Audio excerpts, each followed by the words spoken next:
you know, yeah, I mean, in jazz musicians, we don't necessarily have that many luxuries, but one great luxury that we have is that we don't have any hits. You know, no one,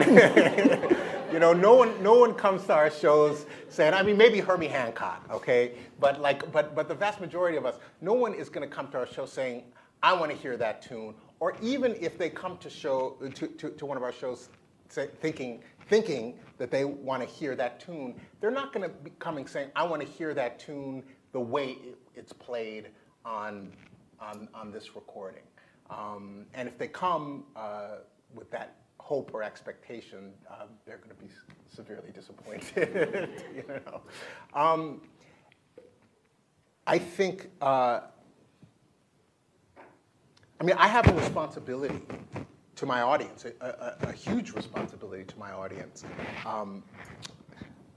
That responsibility, I feel, is to play as honestly and as creatively as I can in the moment, to improvise as honestly and as creatively as I can in that moment, to play what's true to that moment, true to how I'm feeling, what I'm thinking, in a way that interacts, that locks up with, that connects with the other musicians that I'm playing with, and that communicates to the audience that I'm playing for and with. But beyond that, I mean, that's my sole responsibility, and in a way, that responsibility, it's intrinsic in that responsibility is kind of to play the song different every night. You know? Now, it's not like we walk on stage thinking, oh, okay, well, how are we going to play it different tonight? You know, I mean, we just get up there and play the song. But never am I thinking about trying to replicate anything from the original recording. You know, because you know, even though that is the moment that the moment that was captured for eternity, or for as long as that recording is going to exist, it still belongs to just that moment. I mean, for us to try to replicate it, it's not going to, you know, it's not going to sound right. It's going to sound, it's not going to have the right feeling because when we played it that way, we were improvising. And if we play it that way now, we're not improvising. So it won't have that feeling.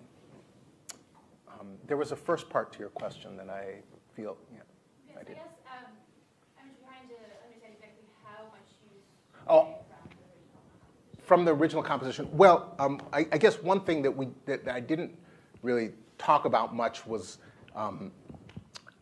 kind of like the way the performance of the way the performance of a jazz song usually unfolds. I mean, I'm going to be really simplistic here, and just with the disclaimer that, I mean, the way I'm going to describe it is, I mean, jazz musicians are always tinkering with this formula, and some of the most creative jazz musicians are finding ways to I mean, they're not doing just what I'm going to describe, which is that when you're playing a jazz song, generally you play the melody. We call it the head, and then everybody takes a solo, or maybe not everybody. You know, definitely the saxophone player. It's going to take a long solo, especially if it's the saxophone player's bad. And then the piano player will generally get a solo. You know, bass player, if he's, you know, nice, will get a couple chords. We play. We play the melody. So if I you know, if I play a melody that, say I play a standard, like I Got Rhythm.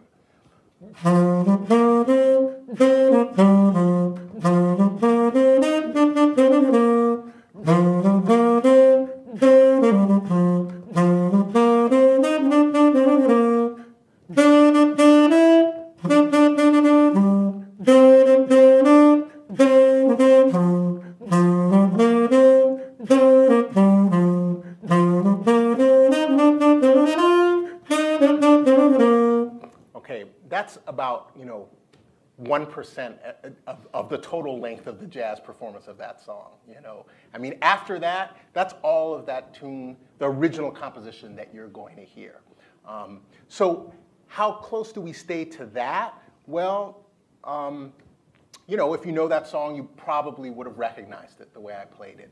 I'm probably never going to play it exactly the same way. I'm going to take some liberties with the way I phrase the melody. But you hear the melody. But after that, I mean, that's where the real improvisation starts. That's where the fun begins for us. I mean, sometimes, jazz musicians we are often guilty of rushing through the composition to get to the improvisation, to the point where sometimes we just don't value the song itself enough. But after we've played the song, then I'm going to just start improvising over it. So I'll play the last 8 bars of I Got Rhythm and then start improvising.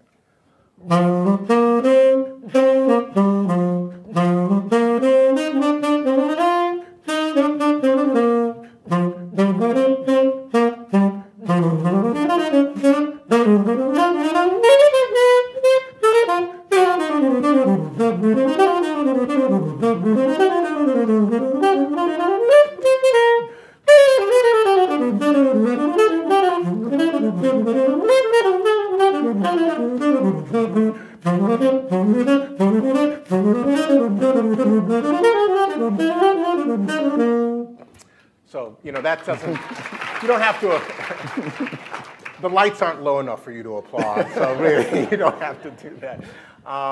That was a pretty poor solo, but, I was trying to kind of not play the melody, and I had to sneak it in a little bit. But as you can see, the deconstruction as you can hear, the deconstruction begins very quickly, to the point where it's just like, that's why everyone, nobody really likes jazz. No, that's why nobody, like so many people are mystified by it, because it's like they hear the song maybe for a minute, and then they hear 20 more minutes of just what can sound like random notes, and are kind of random notes, but hopefully random notes with some internal logic, musicality.